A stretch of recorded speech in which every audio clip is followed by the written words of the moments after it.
Good morning friends, Mishra sir mining class YouTube channel में आपकी स्वागत है। फ्रेंड्स, आप डीजीएमएस की एग्जामिनेशन की तैयारी कर रहे होंगे या गेट की एग्जामिनेशन की तैयारी कर रहे होंगे। उसमें जो आपकी मशीनरी सब्जेक्ट है, जो ओपन कास्ट खान के साथ साथ अंडरग्राउंड खान में जो उपयोग होने वाली डिफरेंट टाइप की मशीनरी है, उसकी स्टडी करने वाले हैं फ्रेंड्स। जो विगत वर्ष के क्वेश्चन पेपर में आई हुई है, उसके क्वेश्चन को सॉल्व करते हुए। तो चलिए, ओवरमैन के कैंडिडेट्स, मशीनरी के एग्जामिनेशन में अपियर होने वाले कैंडिडेट्स, आप तैयार हो जाइए मशीनरी के डिफरेंट क्वेश्चंस को सॉल्व करने के लिए। तो आपके सामने क्वेश्चन दिखाई दे रही होगी एक 51 नंबर 51 नंबर का क्वेश्चन, जिसके पहले की वीडियो में आप 50 नंबर तक का क्वेश्चन को आप सॉल्व कर चुके हैं। तो 51 का क्वेश्चन पढ़ने के पहले आप मिश्रा सर माइनिंग क्लास की जो यूट्यूब चैनल है उसको आप सब्सक्राइब कर लीजिए, लाइक कर दीजिए, फ्रेंड्स के पास भी आप शेयर कीजिए, ताकि वो भी एग्जामिनेशन की तैयारी करके अपने एग्जाम को पास कर सके, प्रमोशन के लिए एलिजिबल हो जाए। अगर नए कैंडिडेट हैं फ्रेंड्स, तो आप बेल आइकन को दबाइए ताकि हर वीडियो की नोटिफिकेशन आप तक पहुंच जाए और आप वीडियो को देख करके अपने जॉब को पा सकें। अगर जॉब पाने के लिए तैयारी कर रहे हैं डिफरेंट सब्सिडरी और coal company, non coal company में, तो चलिए फ्रेंड्स, आप जो है सब्सक्राइब कर लिए होंगे। अब 51 नंबर का क्वेश्चन पढ़ते हैं। डोजर, हमारे कर्सर के साथ नजर को मूव कीजिए, ठीक है friends. Dozer is specified by, dozer को हम किस चीज से स्पेसिफाई करते हैं? Option A size of the blade, option B power of the machine, option C speed of the machine, option D both 1 and 2, option E both 1 and 3। तो यहां पर डोजर को जो स्पेसिफाई हम लोग करते हैं मशीन के पावर से, जो कि किलोवाट में रहती है, उससे करते हैं, साथ ही ब्लेड के साइज से भी करते हैं। तो ए और बी जो है दोनों होगी। आप ए और बी वाली ऑप्शन यानी कि डी ऑप्शन को आप टिक लगा सकते हैं। यहां पर जो कैट कंपनी है, वो जो डोजर बनाती है, उसका जो यहां पर आपके सामने एक फिगर ला के रखा हूं, जिसमें आपको ये दिखाई दे रही होगी कि ये एक आपके सामने ब्लेड है, जिसको 7 नंबर आप कह रहे हैं। तो ये जो है ब्लेड है, और ये जो आपकी, जिसको आप चेन कहते हैं, क्राउलर चेन है, क्राउलर चेन के ऊपर माउंटेड होती है। ये पीछे में आपको जो है रिपर लगा हुआ आजकल आने लगा है, यानी हल जैसा जोतने के लिए, हार्ड मटेरियल को, हार्ड रॉक को काटने के लिए भी इसका इस्तेमाल किया जाता है। तो ये रिपर है, ये कैब है, यानी ऑपरेटर की कैबिन है जिसको आप कहते हैं। यहाँ पर इंजन वाली रहती है, कवर है, इंजन की कवर है। तो इस तरीके से ये रैम है। आप ये इसके पार्ट्स देखते हैं, तो ये bulldozer are used in different types of terrain tanks to their design. The main features that differentiate dozers are blades, reapers and whether tires और ट्रक माउंटेड होती है। तो यहाँ पर जो है ये टायर माउंटेड भी होती है और ट्रक माउंटेड भी, क्राउलर माउंटेड भी होती है। तो इसकी आप जो किलोवाट में जो देखते हैं पावर, वो 337 किलोवाट होती है। अगर एचपी में आप निकालना चाहें फ्रेंड्स, तो 1.34 से अगर मल्टीप्लाई कीजिएगा तो एचपी में निकल आएगी, जो कि लगभग 1.25 गुना से थोड़ी अधिक होती है। तो यहाँ पर 51 नंबर का क्वेश्चन कर लिए हैं, आप डी को टिक लगा लिए हैं। क्वेश्चन 52 में आते हैं फ्रेंड्स। क्या कहता है? Solid injection in the IC engine refers to injection of, IC engine क्या होती है? Internal combustion, internal combustion engine को ही आईसी इंजन कहा जाता है। तो उसको हम लोग इंजेक्शन, कौन सी इंजेक्शन करते हैं? तो ये जो ऑप्शन कहती है liquid fuel only, B number कहती है liquid fuel and air, C number कहती है सॉलिड फ्यूल, डी नंबर कहती है solid fuel and air, E number कहती है डज नॉट एग्जिस्ट। यहां पर सॉलिड इंजेक्शन का मतलब मैं रखा हूं कि the injection of atomized fuel oil into the combustion chamber of a diesel engine under the pressure of the liquid fuel itself. तो यहां पर मतलब समझते हैं कि इसका क्या कहता है? Atomized injection fuel oil, atomized fuel injection जो होती है,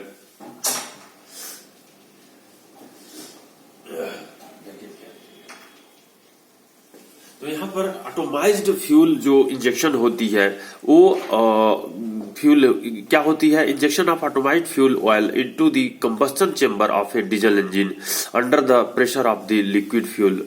तो लिक्विड फ्यूल को हम लोग जब फिल करते हैं तो वही जो है सॉलिड इंजेक्शन कहलाती है। तो यहाँ पर आप ऑप्शन ए को लिक्विड फ्यूल ऑयल ओनली को टिक लगा करके आगे बढ़ सकते हैं, जो कि सॉलिड इंजेक्शन कहलाती है। यहाँ पर जो इंटरनल कंबस्शन इंजन की कुछ स्पेशल फीचर्स होती है, जिसको मैं 4 नंबर तक एक्सप्लेन किया हूं। 1 नंबर में क्या कहता है, इन एयर इंजेक्शन क्या कहलाता है, air injection of liquid fuel and air. जब हम लोग एयर और फ्यूल दोनों को इंजेक्ट करते हैं तो वो जो है एयर इंजेक्शन कहलाती है। ठीक है, अब 2 नंबर में देखिए, for same power and same speed the flywheel of 4 stroke engine as compare to the 2 stroke internal combustion engine will be bigger होती है, बड़ी होती है। यानी कि सेम पावर और सेम स्पीड रहेगी किसके लिए, flywheel of 4 stroke engine as compare to the 2 stroke internal combustion engine से वो बड़ी रहती है। तो बिगर आपको याद रखना है, आपके ये प्रश्न पूछ सकती है। तो 4 स्ट्रोक वाली बिगर रहती है। अब 3 नंबर में देखिए, the system of lubrication used for motorcycle and scooter is by. ये जो हम लोग मोटरसाइकिल या स्कूटर में जो लुब्रिकेशन यूज करते हैं तो उसमें क्या होती है, mixing about 5% of lubrication oil with petrol. Petrol के साथ जो है हम लोग 5% लुब्रिकेशन ऑयल को मिक्स करके करने का काम करते हैं, तो वही कहलाती है सिस्टम ऑफ लुब्रिकेशन। अब यहाँ पर 4थे नंबर में देखिए, इंटरनल कंबस्शन इंजन के संबंध में क्या कहता है कि the thermal efficiency of a 2 cycle engine as compare to the 4 cycle engine is less. तो थर्मल इफिशियंसी जो होती है 2 cycle engine as compare to the 4 cycle engine से कम होती है, यानी 2 साइकिल की जो थर्मल इफिशियंसी होती है वो कम होती है। तो इस तरीके का प्रश्न आपसे पूछा जा सकता है। आपने सॉलिड जो इंजेक्शन की बात थी वो लिक्विड फ्यूल ओनली ए को टिक लगा लिया होगा। अब आगे बढ़ते हैं फ्रेंड्स, ये रही क्वेश्चन नंबर 53। क्या कहता है, the motor used in ceiling fan is. जो हमारे घरों में छत में जो फैन लगी रहती है सीलिंग फैन, उसमें कौन सी मोटर यूज होती है, जनरली इंडक्शन मोटर ही होती है। लेकिन ऑप्शन में यहाँ पे दिया हुआ देखिए, A split phase motor, B capacitor start motor, C capacitor start capacitor run, D all of the above, E none of the above. तो देखिए यहाँ पर मैं एक टेबल दिया हूं जो घरों में यूज होने वाली डिफरेंट एप्लियंसेस में जो मोटर्स होती है उसके संबंध में, और आप उसको चूज कीजिएगा कि सीलिंग फैन में कौन सी यूज होती है। तो यहाँ पर एक कॉलम में सिंगल फेस मोटर दिया हुआ है, दूसरे कॉलम में एप्लीकेशन दिया हुआ है। तो यहाँ पर सिंगल फेस मोटर में स्प्लिट फेस मोटर पहला आपका मोटर का प्रकार है, split phase motor. Split phase motor का यूज कहां करते हैं, जो स्मॉल ड्रिल प्रेसेस, जब आप वॉल में ड्रिल करके होल तैयार करते हैं कील आदि को गाड़ने के लिए, तो वहां पर जो ड्रिल मशीन यूज होती है उसी को बोला जाता है स्मॉल ड्रिल प्रेसेस, जिसमें आप स्प्लिट फेस मोटर का यूज करते हैं। सॉप ग्राइंडर, जो आप मिक्सी ग्राइंडर यूज करते हैं अपने घरों में मसाला बनाने के लिए, चटनी बनाने के लिए, तो वो जो सॉप ग्राइंडर जिसको कहते हैं वो उसमें स्प्लिट फेस मोटर का यूज होती है।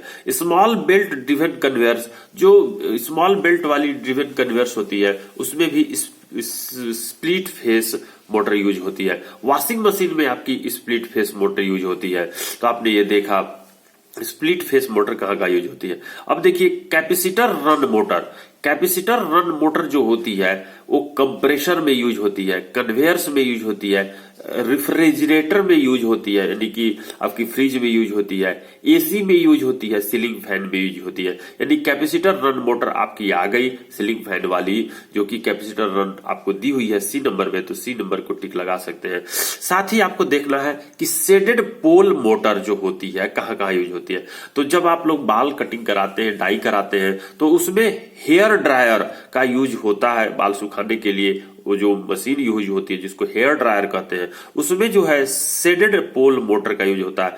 जो बच्चों के खिलौना जिसको टॉयज कहते हैं, तो टॉयज में भी जो है आप शेडेड पोल मोटर का यूज करते हैं। रिकॉर्ड प्लेयर जो यूज होती थी उसमें आप शेडेड पोल मोटर का यूज करते हैं। स्मॉल फैंस जो होती है, छोटी फैन जो आप यूज करते हैं, उसमें शेडेड पोल मोटर का यूज करते हैं। इलेक्ट्रिक क्लॉक जो घड़ियां होती हैं इलेक्ट्रिक से चलने वाली, उसमें भी शेडेड पोल मोटर का यूज करते हैं। एसी सीरीज मोटर का उपयोग कहां कहां करते हैं अपने घरों में? देखिए, सेविंग मशीन जो होती है, दाढ़ी बनाने वाली मशीन, उसमें आप एसी सीरीज मोटर का यूज करते हैं। किचन के एप्लीकेशंस जो होते हैं उसमें एसी सीरीज मोटर का यूज करते हैं। टेबल फैन में एसी सीरीज मोटर का यूज करते हैं। फूड मिक्सर में भी जो है आप एसी सीरीज मोटर का यूज करते हैं। वैक्यूम क्लीनर में भी, जो वैक्यूम क्लीनर जो होती है उसमें भी एसी सीरीज मोटर का उपयोग करते हैं।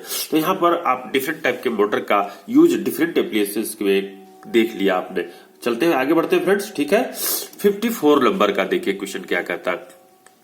Magnetic defectograph test of winding rope is required to be carried out what frequency? मतलब समझ लेते friends, magnetic defectograph test winding rope पर जो हम लोग करते हैं, वाइंडिंग रोप का जो मैग्नेटिक डिपेक्टोग्राफ टेस्ट होता है वो कितने दिन की फ्रीक्वेंसी पर करनी चाहिए, इस संबंध में डीजीएमएस ने सर्कुलर निकाला है। और साथ ही कोल माइंस रेगुलेशन में जो रोप की टेस्टिंग की बात की जाती है कि प्रत्येक दिन में, प्रत्येक सप्ताह में, प्रत्येक महीने में और प्रत्येक साल में। लेकिन यहां पर आपकी दी गई है मैग्नेटिक डिफेक्टोग्राफ टेस्ट, जिस संबंध में देखिए ए नंबर में ऑप्शन दी हुई है एवरी 6 मंथ, बी नंबर में एवरी 9 मंथ, सी नंबर में एवरी ईयर, डी नंबर में एवरी 1.5 ईयर, ई नंबर में एवरी 2 ईयर। तो ये लेजिस्लेशन में आपसे भी पूछ सकती है, साथ ही वर्किंग के सब्जेक्ट में भी पूछ सकती है। वैसे पूछी गई है मशीनरी में, तो डायरेक्ट रिलेटेड है मशीनरी से, इसलिए तो इस मशीनरी के लिए इंपॉर्टेंट है ही है, लेकिन वर्किंग और लेजिस्लेशन के लिए भी इंपॉर्टेंट है कि मैग्नेटिक डिपेक्टोग्राफ टेस्ट वाइंडिंग रोप में कब कब की जाती है। तो देखिए इस संबंध में डीजीएमएस साहब ने टेक्निकल सर्कुलर 10/1982 में लिखा हुआ है। सर्कुलर में क्या लिखा हुआ है? Non destructive testing of suspension gear. Suspension gear किसको कहते हैं बता चुका हूं आपको वीडियो में। रोप से लेकर केज तक का जो पार्ट्स उसके अंदर रहता है उसी को आप सस्पेंशन गियर कहते हैं, जिसमें rope cable, D link, triangular plate, cage chain, safety hook etcetera आते हैं, तो उसको सस्पेंशन गियर कहते हैं। तो ये सस्पेंशन गियर के ऊपर जो नॉन डिस्ट्रक्टिव टेस्टिंग करते हैं या इट्स कंपोनेंट जो सेफ्टी हुक बोल दिया, ट्रेंगुलर प्लेट बोल दिया, केज चेन बोल दिया, ये जो इसके कंपोनेंट है उसका टेस्टिंग की बात करता है। Vital parts of machinery and winding rope is stipulated. तो वाइंडिंग रोप की टेस्टिंग की बात करता है या मशीनरी का जो वाइटल पार्ट्स है उसकी टेस्ट की बात करता है। इट इज रिकमेंडेड दैट, ये सुझाव दिया गया है डीजीएमएस द्वारा, that magnetic and ultrasonic test और any other NDT test if considered necessary shall be done every 6 months or earlier if required to detect any crack or flaws in the suspension gear or in its component which are in regular services।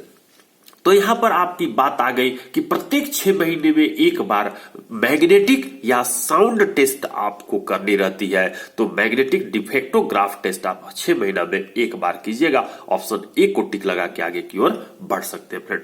लेकिन यहां पर as per DGMS circular technical number 29/699 में acceptance किया गया है criteria for the drum shaft is isolated flash indication up to the 90% of full screen height was allowed.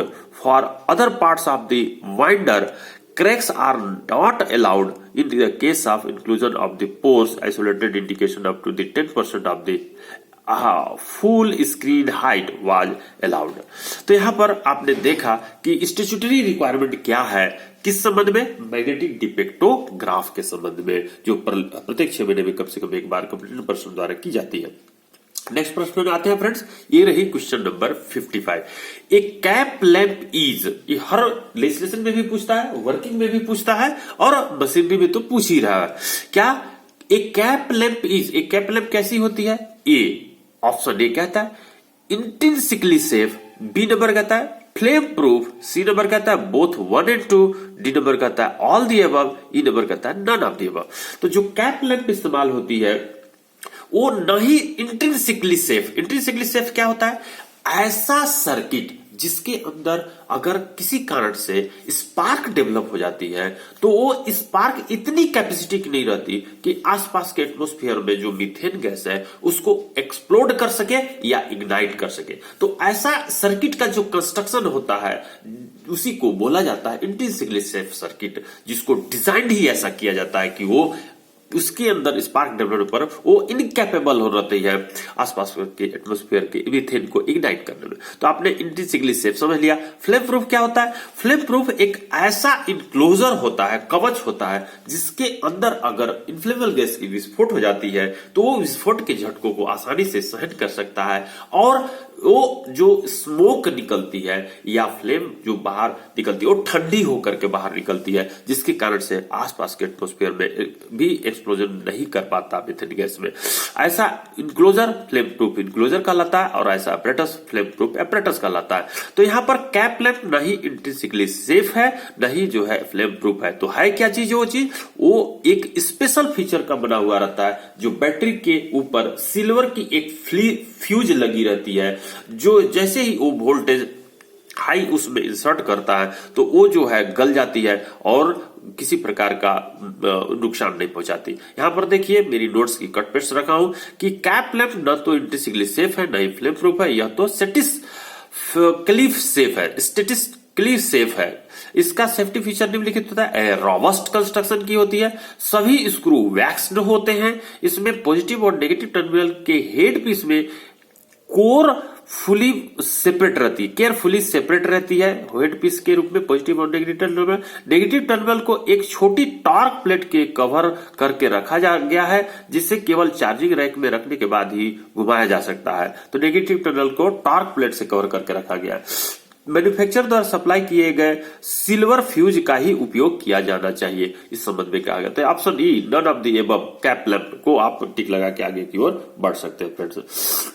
अब देखिए यहां पर नेक्स्ट क्वेश्चन क्या कहता है 56 the static head of a centrifugal pump is equal to the, यानी कि centrifugal pump का स्टैटिक हेड किसके बराबर होता है? Dash of the suction head and delivery head. तो सक्शन हेड और डिलीवरी हेड का सम करते हैं तो स्टैटिक हेड मिलती है। जैसा कि आपको पिक्चर में दिखाई दे रहा है कि एक सेंट्रीफ्यूगल पंप है, जिस पंप के ऊपर जो पोर्शन दिखाई दे रही है वो डिलीवरी हेड है, सक्शन पंप के जो नीचे जो दिखाई दे रही है वो सक्शन हेड है। तो सक्शन हेड और डिलीवरी हेड का सम करते हैं तो अपने को मिलती है स्टैटिक हेड। तो आप ये समझ गए होंगे कि सम बी नंबर को टिक लगाना है। यहां पर मैं कुछ की वर्ड्स की पॉइंट रखा हूं। ये नंबर देखिए 1 नंबर क्या कहता है? Quantity of liquid flowing per second is constant is called the steady flow. Steady flow किसे कहते हैं? Quantity of liquid flowing per second is constant. अगर पर सेकेंड जो क्वांटिटी ऑफ फ्लोइंग लिक्विड है वो इक्वल है, हर समय बराबर आ रही है, तो उसको उस फ्लो को हम लोग स्टेडी फ्लो कहते हैं। अब देखिए सिपोलिटी वियर क्या होता है, ये पूछ सकता है आपसे। Cipolletti weir is a trapezoidal weir होती है, ट्रेपेजॉइडल वियर होती है, आपको ये याद रखना है। Hydraulic ram is a device used to small quantity of water to a greater height. Hydraulic ram क्या करती है? इसका काम है स्मॉल क्वांटिटी ऑफ वाटर को हाई रेंज तक पहुंचाने का काम करती है। तो इस तरह से कीवर्ड कुछ देख लिया आपने 56 देख करके आगे बढ़ रहे हैं फ्रेंड्स। अब आते हैं 57 नंबर प्रश्न पे। क्या कहता है?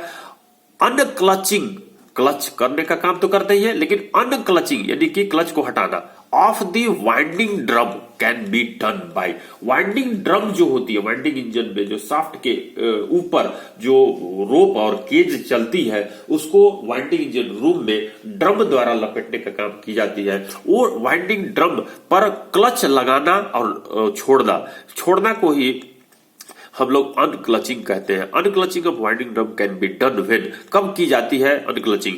तो the cage is at the top, B number the cage is at the bottom, C number when the cage is at mid point of the shaft, D number when the cage is stopped, E number when the cage is running.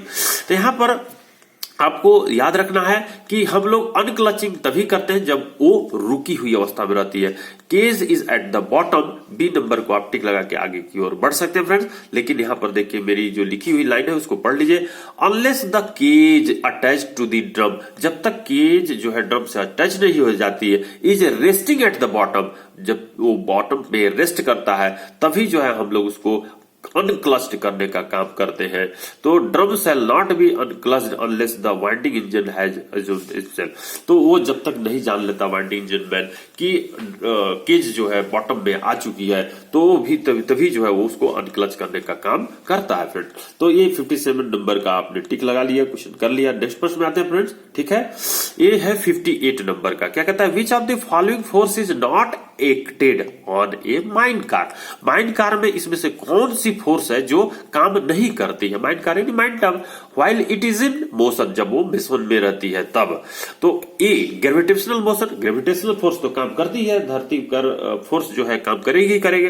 दूसरी देखिए torsion force, torsion या twisting force, जैसे आप कोई force लगा रहे हैं जिसमें टूट रही है, रस्सी को लपेटते हैं तो उसमें ट्विस्टिंग फोर्स काम करती है। तो ये आपको शायद उसमें काम नहीं करती है। लेकिन आगे देख लेते हैं friends, tractive force. Tractive force तो आप यूज करते हैं, force acting to the parallel to the direction of motion, motion के डायरेक्शन के पैरेलल जो है फोर्स एक्ट करते हैं उसको ट्रैक्टिव फोर्स कहते हैं। जैसे यहाँ पावर ऑफ मोटर की बात करते हैं, ईएमटी के वॉल्यूम 3 में बहुत सारे न्यूमेरिकल क्वेश्चन ट्रैक्टिव फोर्स पर पूछे गए हैं, जिसमें से in haulage the gravity effect of the rope and the tubs on the load side and the empty side is balanced and thus the tractive force to be exerted by the rope comprises. तो tractive force तो use होती ही है, आपने देख लिया। Tractive force जो होती है G1 प्लस F 2F1, बहुत सारे फोर्सेस का सम जो है ट्रैक्टिव फोर्स कहलाता है। तो ये तो काम करती ही है। सेंट्रीफ्यूगल फोर्स, जब आप गोलाई पर घूमते हैं तो वहां पर सेंट्रीफ्यूगल फोर्स काम करती है, तो ये सेंट्रीफ्यूगल फोर्स भी हो जाएगी। लेकिन यहां पर कौन नहीं काम करेगी, तो टॉर्सन फोर्स, ट्विस्टिंग फोर्स काम नहीं करेगी। बी को टिक लगा के आप आगे की ओर बढ़ सकते हैं फ्रेंड। अब देखिए 59 नंबर में क्या कहता है, maximum inclination of travelling road way above which steps are ladders required. तो यहां पर आप देखते हैं कि जब स्टेप्स और लेडर कब जरूरत पड़ती है ट्रेवलिंग रोडवे में, तो उसका मैक्सिमम इंक्लिनेशन कितना होता है। तो आप पढ़ चुके हैं कि जब ढाल 30 डिग्री से अधिक होती है तब जो है स्टेप्स और लेडर का इस्तेमाल करते हैं। जब ढाल 45 डिग्री से अधिक होती है तो स्टेप और लेडर के साथ आप हैंडरेल का इस्तेमाल करते हैं। जब ढाल 60 डिग्री से अधिक हो जाती है तो लेडर के स्टेप के साथ साथ हैंडरेल के साथ साथ आप जो है 10 मीटर के अधिक इंटरवल पर नहीं होगी, प्लेटफॉर्म का यूज करते हैं। तो आप 30 डिग्री सी को टिक लगा के आगे की ओर बढ़ सकते हैं फ्रेंड्स। नेक्स्ट प्रश्न में आते हैं, देखिए 60 नंबर का क्वेश्चन क्या कहता है, any obscure physical changes in the rope due to repeated action of stress. यानी मतलब समझते हैं फ्रेंड, जब रिपीटेड एक्शन होती है स्ट्रेस की रोप के ऊपर तो उसमें कौन सी फिजिकल चेंजेज होती है। तो यहां पर ए नंबर वियर ही होगी आंसर, कोरोजन नहीं होगी। सॉरी वियर देख लीजिए, वियर होगी, कोरोजन होगी, फेटिग होगी, डिफॉर्मेशन होगी। तो यहां पर फेटिग ही होगी। टेंशन फेटिग के बारे में आप पढ़ लिया। Thank you friends.